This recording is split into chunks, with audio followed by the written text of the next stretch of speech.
Em nome do Pai, do Filho e do Espírito Santo. Amém. Louvado seja o nosso Senhor Jesus Cristo e para sempre seja louvado. Obrigado, Senhor meu Deus, por mais um dia na Tua presença. Senhor, como o Senhor tem nos alimentado com essa palavra nesse tempo, no tempo quaresmal e agora no tempo pascal. Obrigada, meu Deus, porque nesses dias o Senhor tem nos trazido ao coração como é importante permanecermos do seu lado, permanecermos clamando a Ti que nos guie e nos abençoe, Senhor, com o dom da fé. Nossa fé que é um pequeno grão de mostarda, Senhor, mas que pode se tornar uma grande árvore, que pode se tornar sombra para muitos. Aumenta a nossa fé, Senhor.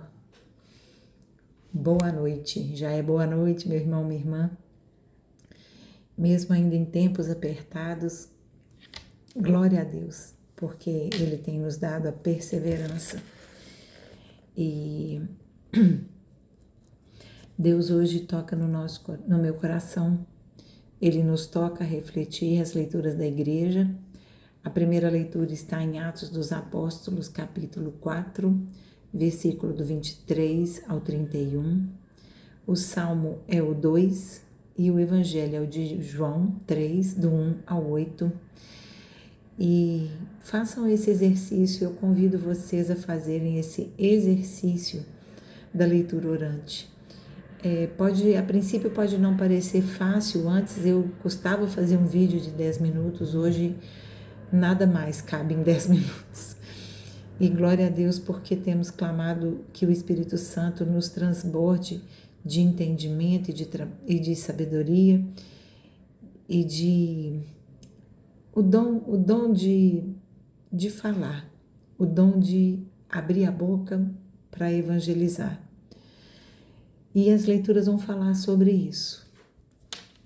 O que Deus sopra hoje no meu coração, que fé é a coragem de acreditar. Lendo essas 3 leituras aqui, a primeira leitura, o Salmo e o Evangelho, Deus toca no meu coração muito forte. Que fé é a coragem de acreditar. Uau!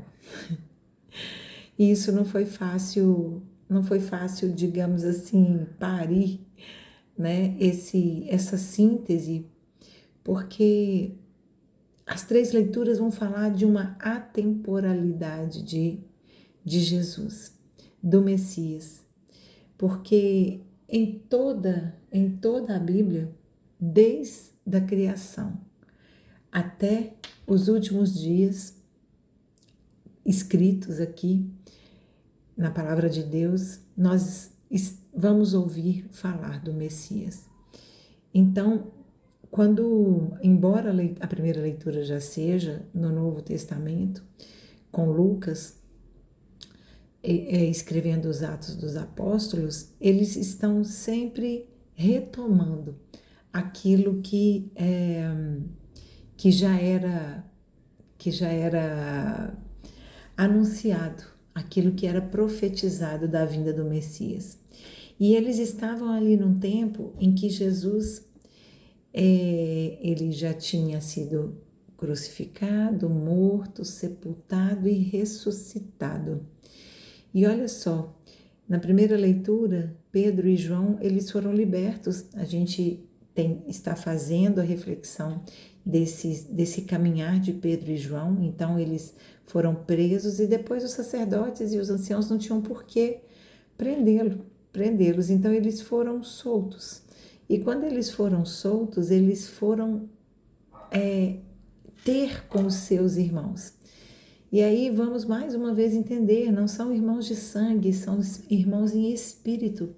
O Evangelho vai falar que o que é da carne e o que é do espírito é do espírito. Irmãos, então, em espírito. Porque o que é da carne, mas o que nos une em espírito é espírito.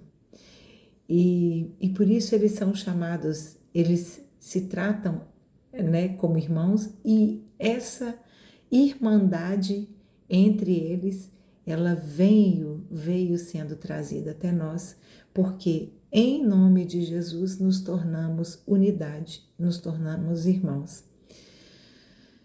E então eles contaram a todos eles ali o que havia se passado com os sacerdotes, com os anciãos, né? E então naquele momento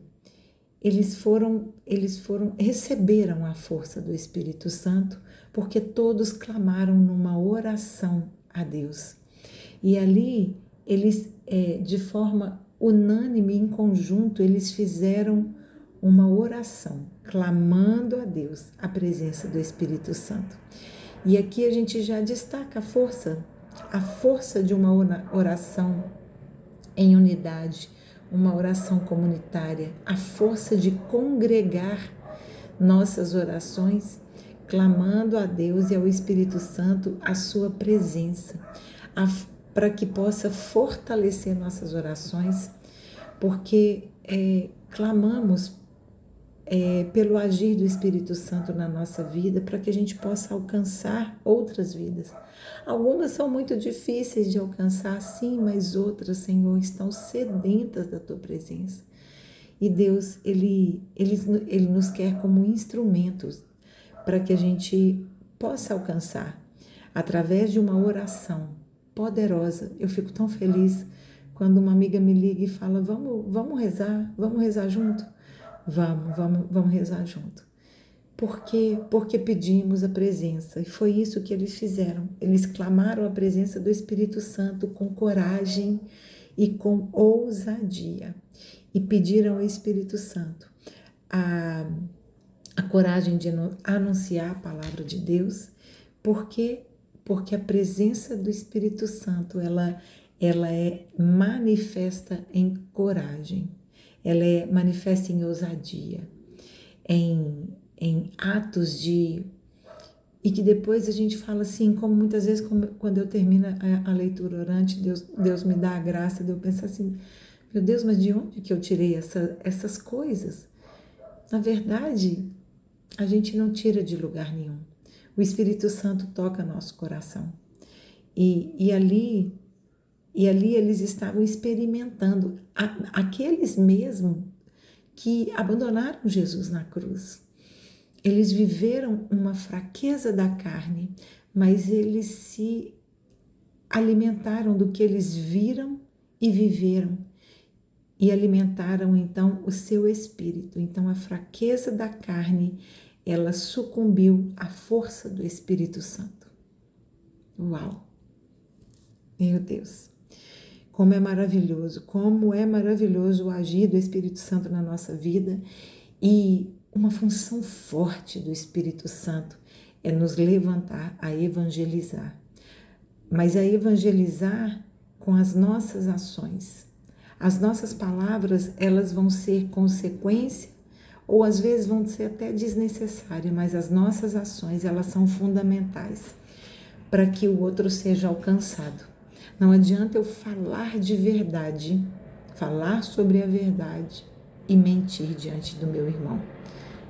E a mentira muitas vezes pode parecer inocente. Pequenas mentirinhas, pequenas brincadeirinhas, mas revela a quem estamos sob o poderio. Então, clamamos a Deus incessantemente pela verdade, porque a mentira, ela é danosa, ela nos destrói. E pedimos a Deus para que nós tenhamos coerência e sigamos firmes na verdade. O Espírito Santo é coragem de revelar a verdade. Uau! E ali também na primeira leitura ainda, e nessas leituras, primeiras leituras desses últimos dias, todas vão nos colocar de forma indelével, de forma marcante, de forma firme, o Cristo ressuscitado. Não foi uma nem duas vezes a manifestação de Jesus. Em todo momento, a palavra de Deus está nos mostrando o Jesus ressuscitado. E eu preciso ter a coragem de acreditar nisso. Isso é fé. Eu preciso ter a coragem de acreditar, porque acreditando eu vou agir conforme o que o Espírito Santo está me tocando. Isso é fé. Sem Jesus, eles não entenderam o que eles tinham, o que eles estavam vivendo naquele momento.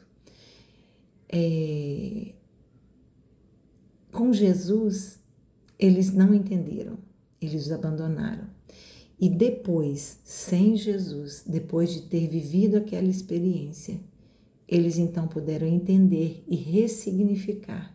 E mais, e de compreender que caminhar com Jesus, eles não dependiam de Jesus estar do lado em carne, em presença da carne. Jesus estava em espírito com eles e está ainda hoje no meio de nós, entre nós. Seja na sua oração silenciosa, individual, particular, mas de modo muito especial, Jesus está nos mostrando a importância da oração em unidade, em comunidade, porque isso requer coragem, requer fé. O Salmo, ele vai nos dizer que o Messias é o Senhor do universo.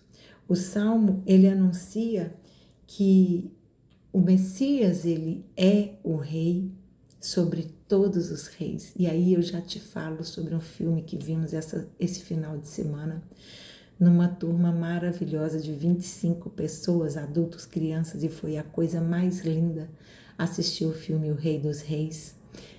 Vale a pena, vá ver, é um desenho, mas vale a pena ir, criança, adulto, idoso.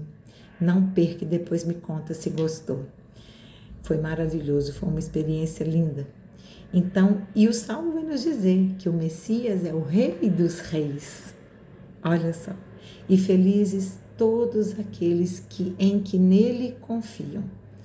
Felizes todos aqueles em que nele confiam. E olha só, felizes os que esperaram Cristo, os que creram na promessa no Antigo Testamento.